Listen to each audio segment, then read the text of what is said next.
Olá, a gente resolveu fazer um curso assim rápido, vão ser 4 encontros de meia hora, portanto 2 horas de curso, e a ideia é pensar um pouco o que a gente está vivendo hoje, né, de forma concentrada. Eu tenho discutido isso muito na mídia em geral, seja nas mídias, nos veículos em que eu trabalho sistematicamente, seja em entrevistas para todo lado, nos vídeos que eu tenho feito no Instagram, porque eu entendo que o que a gente está passando hoje é, mais do que nada, um objeto que exige reflexão, né? E como pensador público que nós somos, né, eu e alguns colegas, eu acho que é nossa obrigação tentar oferecer uma reflexão um pouco mais organizada sobre o que está acontecendo e não só polarização política, marketing no meio da epidemia. Acho que a comunicação está muito confusa. Quer dizer, esses são alguns temas que a gente vai passar por aqui. A intenção é usar a filosofia um pouco para organizar a casa. É claro que nós estamos gravando remotamente, por isso a qualidade da imagem não é a mesma qualidade normalmente que a Doca produz, certo? É uma coisa meio de garagem, na verdade, né? Porque a gente ainda não pode se encontrar e trabalhar juntos direito, como normalmente a gente faz. Então, o conceito que eu escolhi para organizar um pouco nossa reflexão, você sabe, quando a filosofia vai refletir sobre uma coisa na realidade, ela tem que usar alguns conceitos. Isso é uma coisa que todo mundo faz, mas a filosofia ela tem como característica o uso de conceitos. Aliás, como eu falo na minha primeira aula do curso de Grécia, né? Dos filósofos que me formaram, quando eu explico os usos da filosofia. Um dos usos da filosofia é justamente você dar o nome às coisas e tentar organizar a reflexão.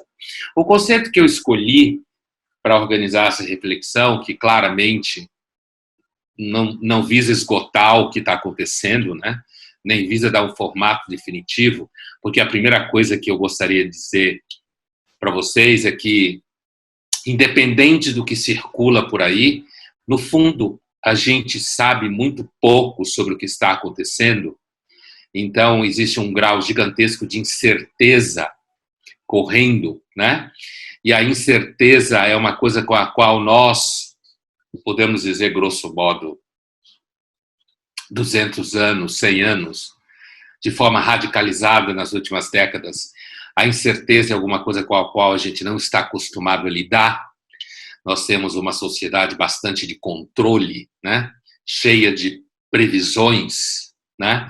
Cheia de modelos calculados para dizer o que vai acontecer, e a partir daí a gente conseguir montar estratégias. E a rigor, eu não estou dizendo que tem nada de errado, assim, os aviões são graças a isso, os carros, os celulares, a longevidade, certo?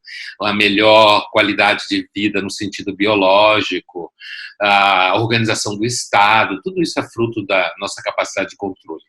Mas isso acabou criando uma dificuldade nossa, quase por uma questão de hábito, de lidar com variáveis de incerteza, contingenciais. Como é o caso desse vírus e dessa epidemia.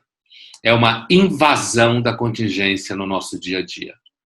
E essa invasão, além de nos lançar em situações concretas de desorientação, tipo, até quando vai o confinamento ou a quarentena, como que vai ficar a economia após a quarentena, afinal de contas, qual é a taxa de letalidade do vírus, quando virar a vacina, terei emprego, devo abaixar os preços de tudo que eu ofereço, existem pessoas por aí explorando o fato justamente de que todo mundo vai ficar mais pobre, o fato que tem menos trabalho está sendo usado por quem pode para obrigar os outros a trabalharem de graça.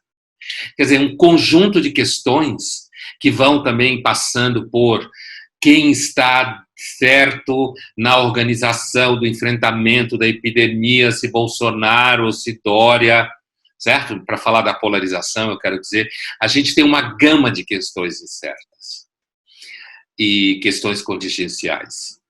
Sabe que em filosofia a contingência é um dos conceitos que as pessoas mais têm medo, né? Porque a contingência é cega. Não é alguém com a qual você negocia. Por pior que seja uma pessoa, existe sempre a possibilidade de você talvez conseguir estabelecer algum tipo de diálogo racional. Com a contingência você não tem diálogo racional. Como o vírus, você não tem diálogo racional. Ele não é um ser que pensa, que propõe, que negocia, que veio por alguma razão. Ele é uma besta que se reproduz e nesse movimento mecânico dele destrói o organismo no qual ele está. Então, assim, esse é o momento em que, me parece, é muito propício para a gente tentar pensar filosoficamente de forma justa. E quando eu digo de forma justa, eu quero dizer sem oportunismo, sem usar conceitos de forma oportunista, sem ficar, por exemplo, oferecendo para as pessoas uma ideia de que quando o mundo passar pela epidemia ou pela pandemia, então as pessoas vão estar, sei lá, mais solidárias, ou as pessoas vão estar com menos consumo. Seguramente elas estarão com menos consumo, porque terá menos dinheiro. Então, a minha intenção nesses 4 encontros com vocês é pensar um pouco, e aí eu escolhi o conceito que organiza a nossa conversa, pensar um pouco o que seria esse mercado da pandemia, certo? Pensando no mercado no sentido um pouco filosófico, eu já vou dar 2 referências aqui para a gente pensar essa ideia de mercado, mas quando eu falo mercado da pandemia, eu não estou me referindo, por exemplo, a álcool em gel, luvas, máscaras, especulação em cima do preço de álcool em gel, luvas e máscaras, tá?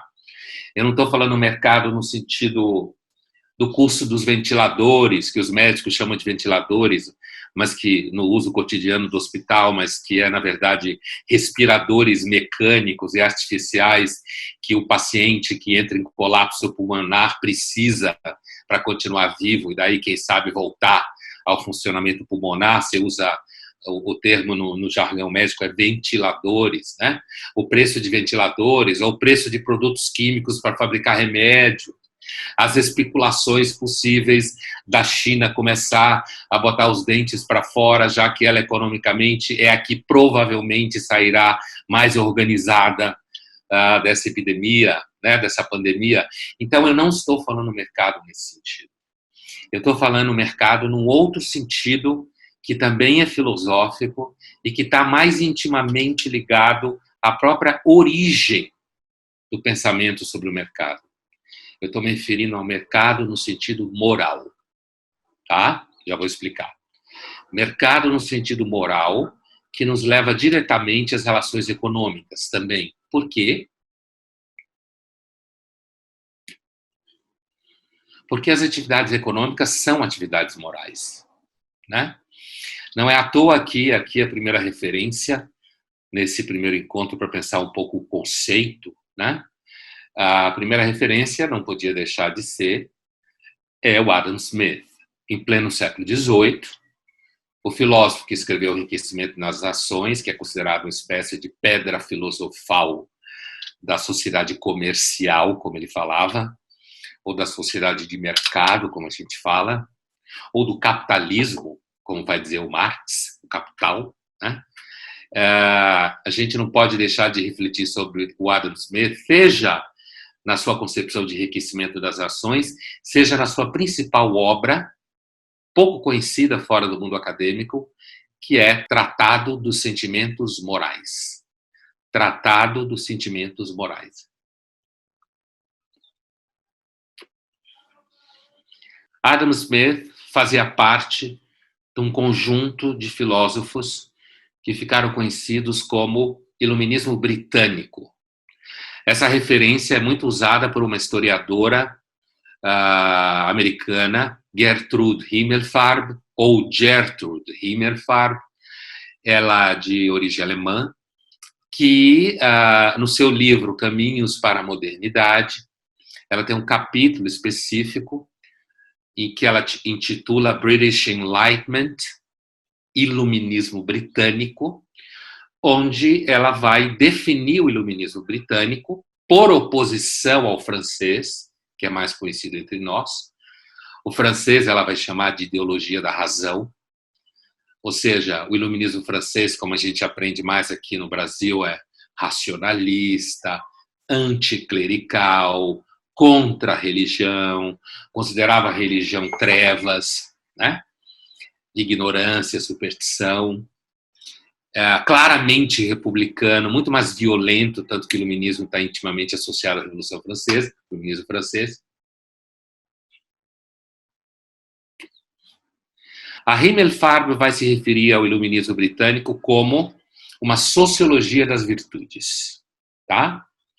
Ela vai dizer que os iluministas britânicos, entre eles o Adam Smith, que ela elenca, entre eles o Edmund Burke, conhecido como o pai do pensamento conservador, né, entre outros, né, ela vai dizer que o iluminismo britânico ele estava preocupado em compreender como que se organiza a produção de virtudes na sociedade.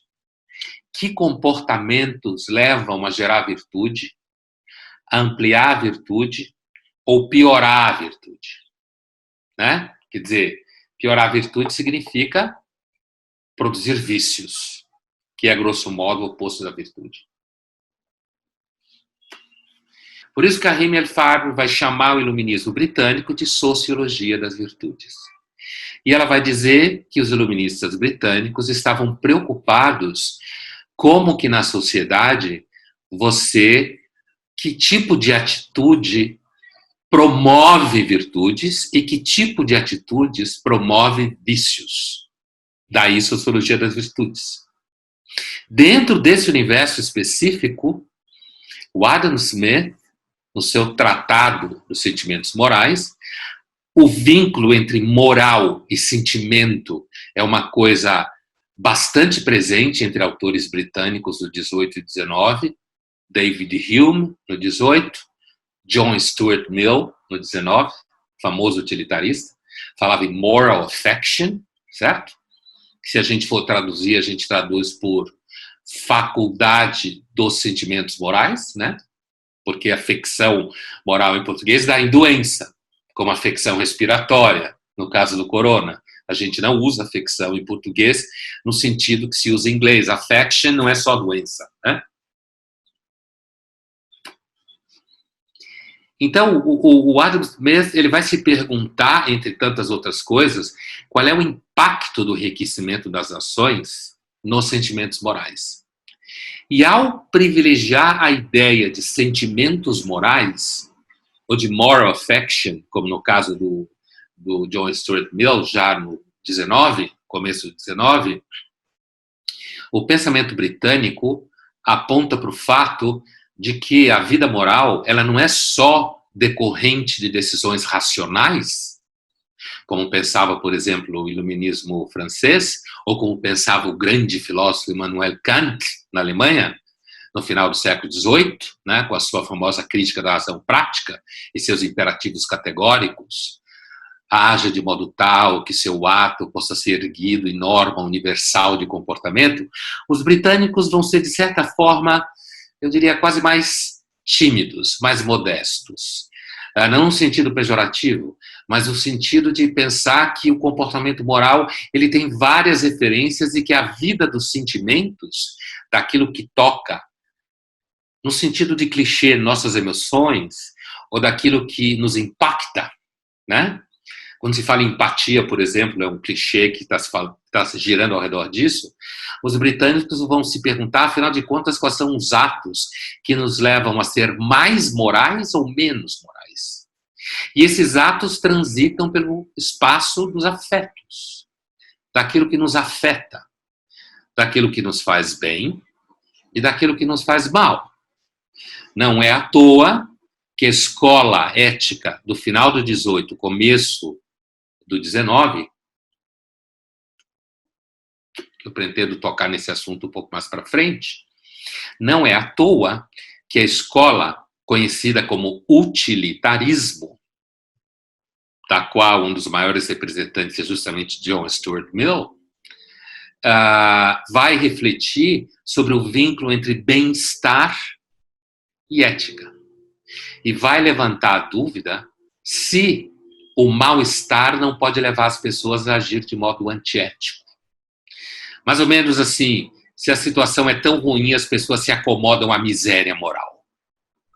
E podem virar até mau caráter. E, portanto, a intenção ética é diminuir o mais possível o sofrimento, porque as pessoas em agonia tendem a ser antiéticas. Portanto, a busca do utilitarismo é o mais possível geração de bem-estar para o maior número de pessoas. A minha intenção não é fazer nenhuma defesa do utilitarismo, apesar de que eu considero uma escola ética bastante elegante, filosoficamente, mas dizer, porque tem muitas críticas, e críticas consistentes, sem dúvida nenhuma, não existe nenhuma teoria em filosofia que não tenha crítica consistente. Filosofia é isso, é um propõe, outro critica, outro propõe, é assim que funciona a história da filosofia, mas não há dúvida que os utilitaristas têm lá suas razões, inclusive no debate contemporâneo. Então, o Adam Smith, que não é utilitarista, né? Ele vem um pouco antes e não é essa a questão, o Adam Smith se perguntava como que ficam os sentimentos morais na medida em que o enriquecimento das nações, no sentido de enriquecimento da sociedade, enriquecimento material, que é uma coisa desejável, porque melhora as condições de vida, o comércio torna os humores mais brandos, no sentido de que as pessoas querem fazer trocas e não necessariamente matar uns aos outros o tempo todo. Mas ele se perguntava em que medida certos, digamos assim, certos afetos negativos ou certos vícios de comportamento, como a ganância, o egoísmo, né? A especulação no sentido negativo da expressão, quando alguém fica especulando para ver como explora mais os outros. O famoso exemplo que ele dá de que o padeiro e o cervejeiro não estão preocupados em melhorar a qualidade do pão e da cerveja porque eles estão preocupados com você, mas porque eles estão preocupados com o concorrente. Então, portanto, a pergunta é: em que medida a busca do enriquecimento material não pode causar danos aos sentimentos morais e, portanto, às virtudes? A gente sabe que o Adam Smith, por exemplo, suspeitava que o enriquecimento das nações, o enriquecimento da sociedade, a busca do comércio, poderia, por exemplo, danificar a nossa capacidade de benevolência, né?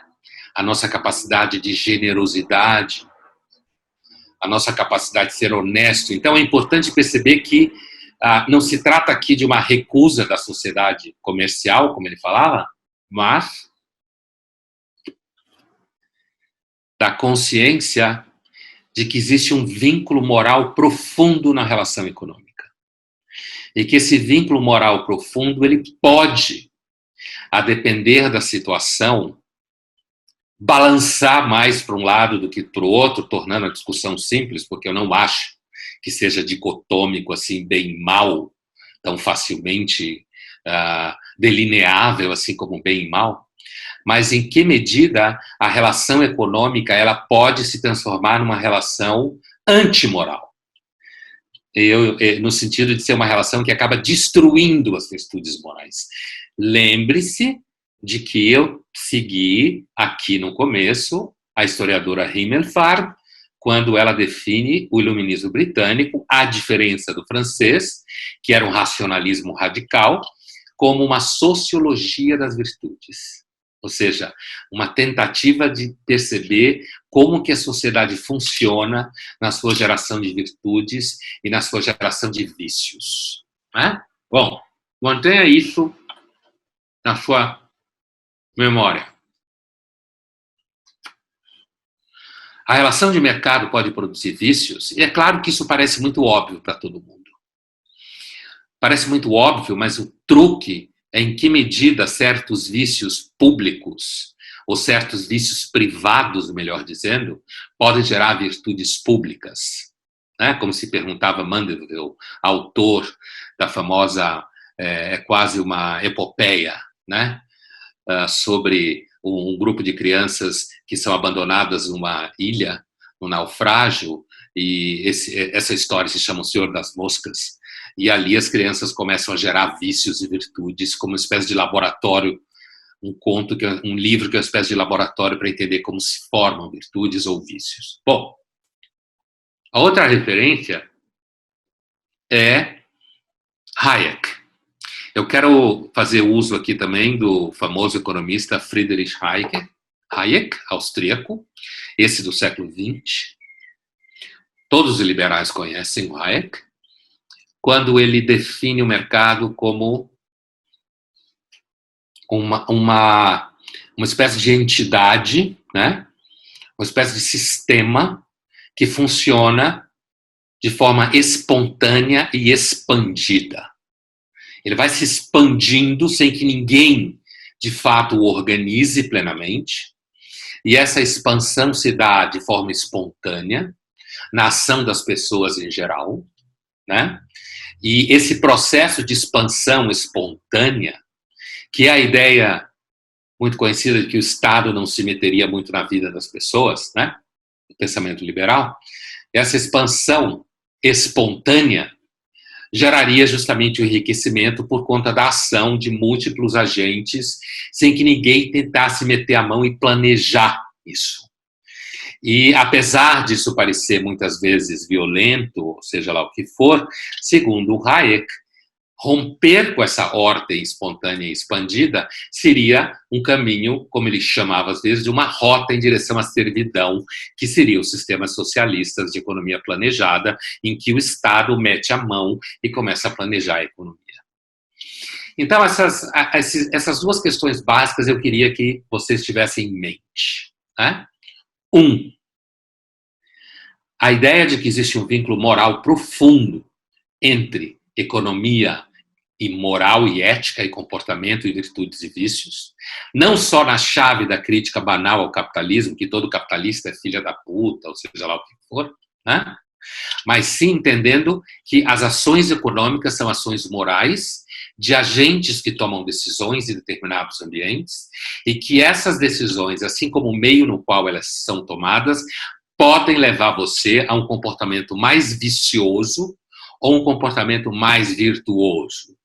E do ponto de vista do Hayek, que também reconhece o vínculo entre economia e moral, é óbvio, qualquer pessoa que pense a sério economia entende o vínculo dela com a ciência da moral, entende que esse vínculo se dá de forma espontânea e expandida e que quando você interfere nesse vínculo, você acaba gerando distorções, deixa o funcionamento cego e, no final das contas, pode inclusive piorar a relação moral entre as pessoas.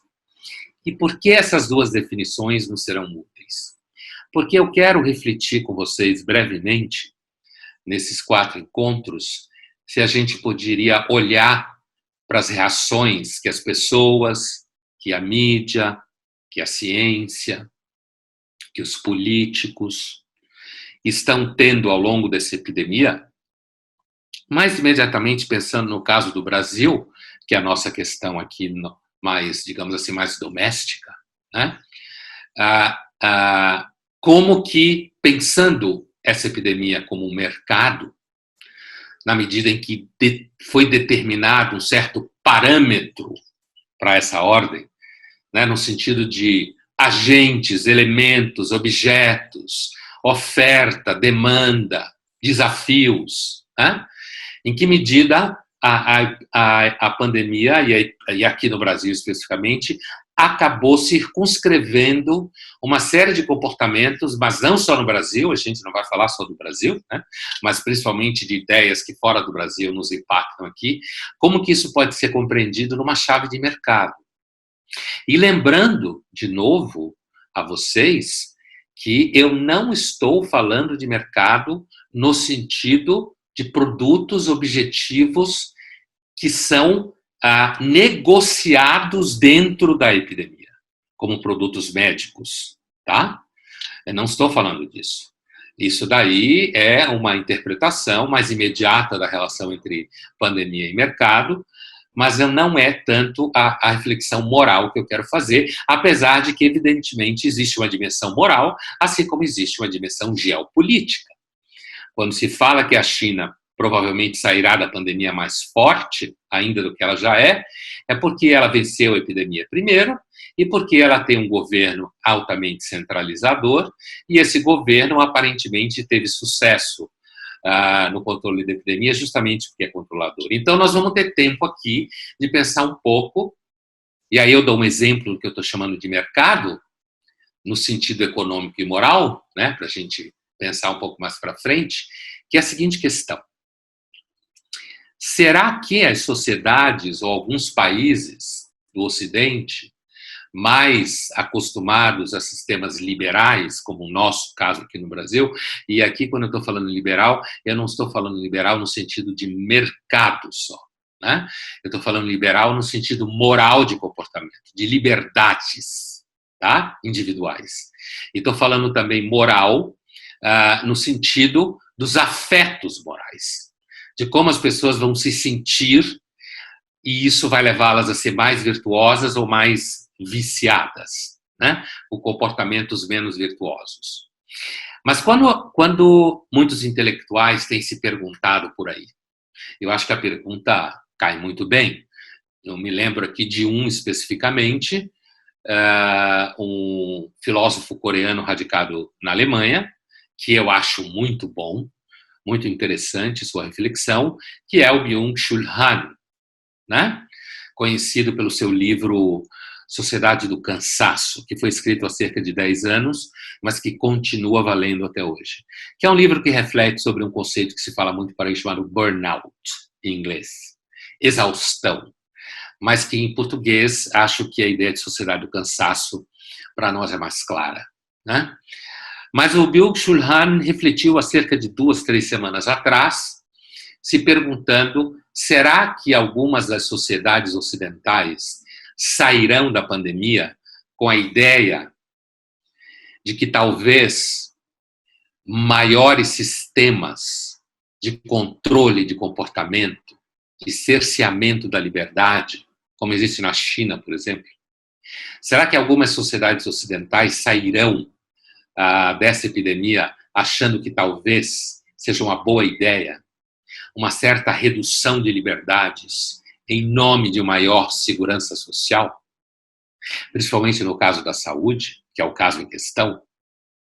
Então, assim, a minha ideia de fundo é a seguinte: o mercado da pandemia, ele é parametrizado por uma enorme experiência de medo, por uma enorme experiência de desespero, por uma grande sensação de que a nossa vida, a minha e sua e de todo mundo, foi invadida por uma força cega, a tal da contingência presente no vírus, e que, portanto, essas variáveis todas juntas nos levam a entrar em contato com uma sensação muito grande de medo, de ameaça, de incerteza, de insegurança, e que isso por si só pode nos dispor moralmente ou politicamente a repensar a validade das liberdades individuais, pensadas na chave liberal, que é mais ou menos hegemônica no mundo ocidental,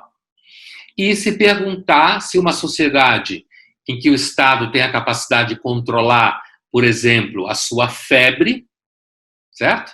Controlar seus sintomas, identificar para as outras pessoas que aquele prédio que você está passando na frente tem 3 pessoas com coronavírus, que é o grande astro dessa discussão toda.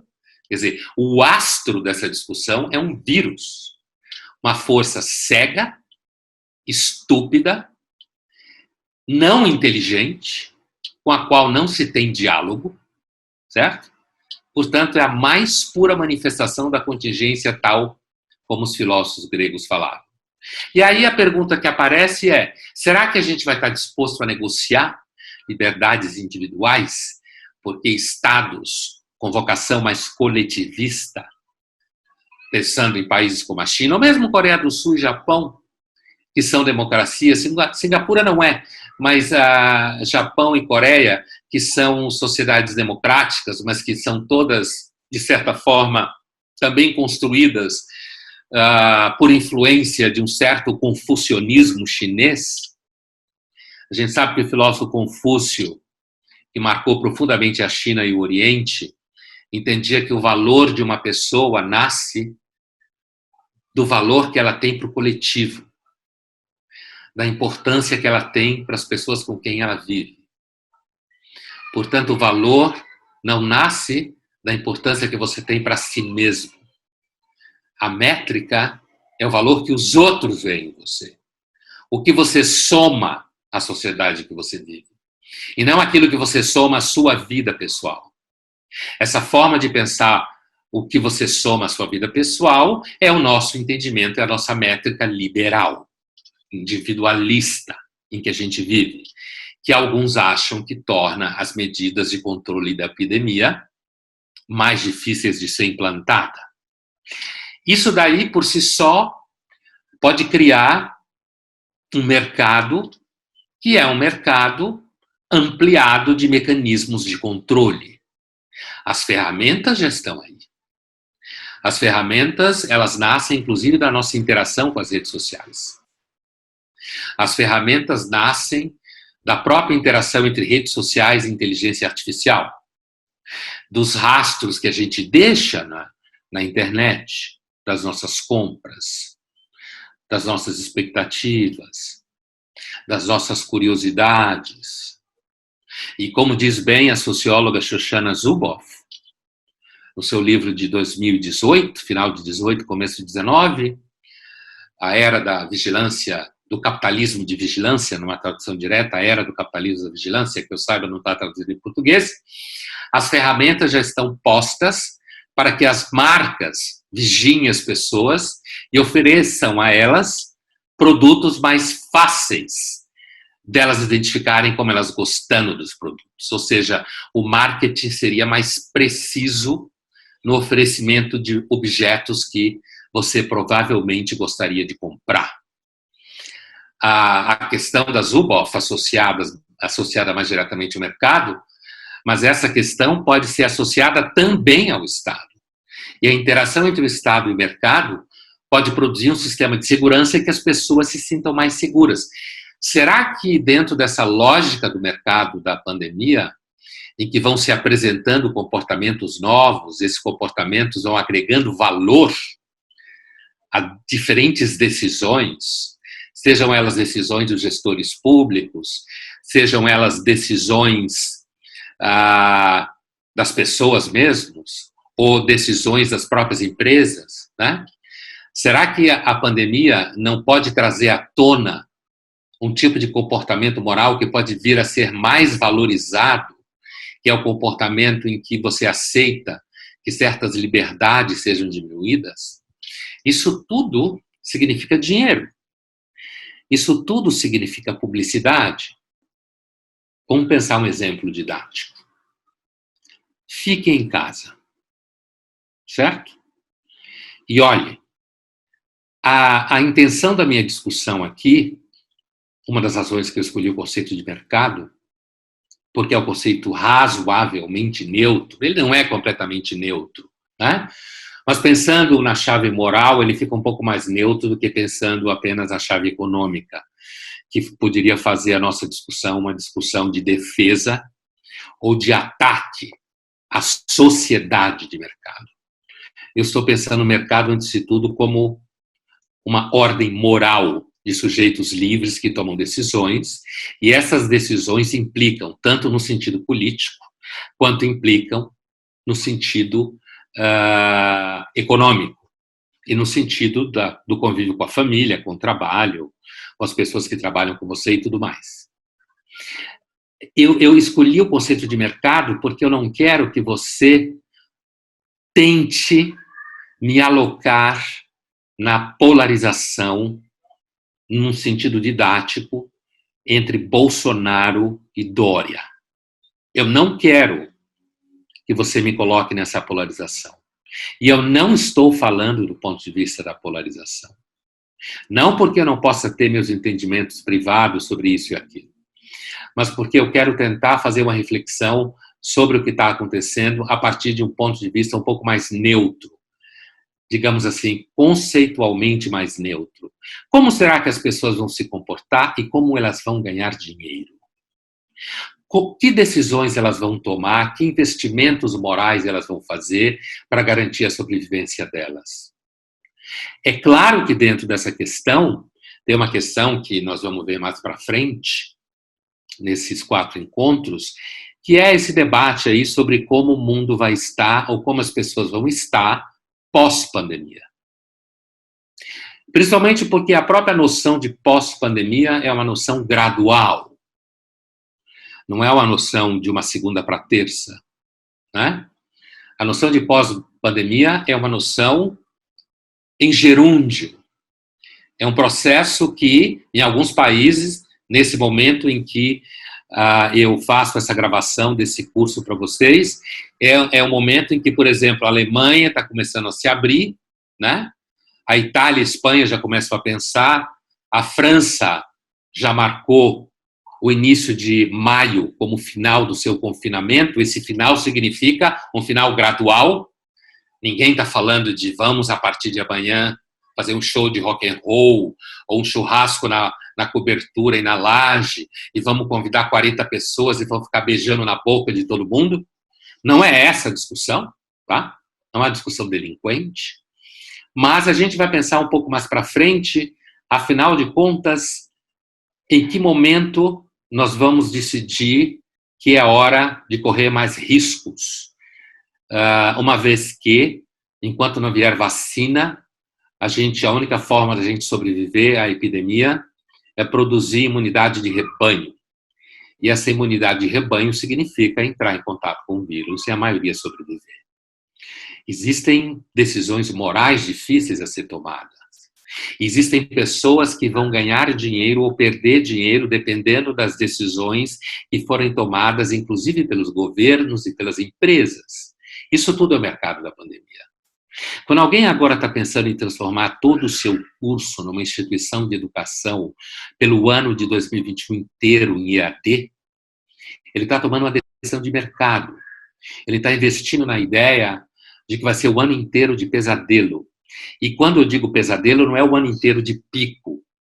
É o ano inteiro de pessoas com medo. Porque a saída do confinamento não é só uma decisão do Dória, ou do Bolsonaro, ou do Covas, ou do Trump, ou da Angela Merkel. A decisão de saída do confinamento é uma decisão que vai depender da capacidade que cada um de nós terá de voltar à vida sem ficar se escondendo embaixo da cama com medo. Porque ninguém vai sobreviver à pandemia escondido dentro de casa.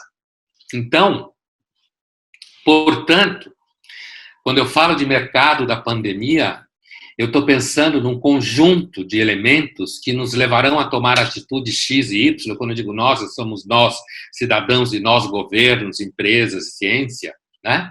Que vai influir em como nós vamos ganhar dinheiro, perder dinheiro, como será a vida durante a gradual saída do confinamento, como será a vida uma vez que tenha vacina.